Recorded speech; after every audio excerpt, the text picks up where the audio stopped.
મારું નામ રાહુલભાઈ પોલાભાઈ જાટિયા. હું રામપર ગ્રામ પંચાયત સરપંચ હતો પૂર્વ. અત્યારે તમારે ગ્રામ પંચાયતની ચૂંટણી હજી આવી નથી એટલે ગ્રામ પંચાયત ખાલી છે. હું આહિર સેવા સમાજ પ્રમુખ છું રામપર.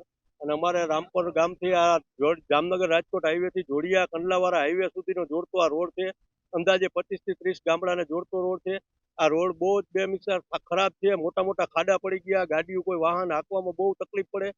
અમે વારંવાર રજૂઆત કરી પણ આમાં કોઈ તંત્રએ કોઈ જવાબ આપ્યો નહીં. પછી અમારે એક ભાઈ સેવાવાળા અહીંથી આવ્યા હતા, મારી રજૂઆત મારી પાસે મુલાકાત લીધી. જેનું નામ છે અરવિંદભાઈ ગોવિંદભાઈ પટેલ. જેઓ મને રૂબરૂ મળ્યા અને મને એમ કીધું કે સરપંચ આ રોડના રસ્તા બહુ ખરાબ છે તો તમે આનું કઈ કર્યું નથી. મેં કીધું ભાઈ અમે અનેક વખત રજૂઆત કરી પણ કોઈ તંત્ર અમને જવાબ આપતું નથી. ચૂંટણી ટાણે બધા આવે અમને કહે કે હા અમે કરાવી દેસી પણ કોઈ પણ તંત્ર અમને જવાબ આપ્યો નહીં. પછી આ ભાઈએ કીધું કે હું મારા ખીચાના ખર્ચાથી હું આ કામ કરીશ. તો મેં કાંઈ વાંધો નહીં, તમે કામ કરો, અમે તમારા ભેગા હેલ્પમાં આવશી. અમે ટ્રેક્ટર હે, કોઈ જરૂર પડશે તો માણસો આવશે, અમે બધું કામ કરાવશી. એ ભાઈ સારી એવી કામગીરી અહીંયા કરવા આવ્યા હતા તો અમે એને ટેકો આપવા આવ્યા છીએ.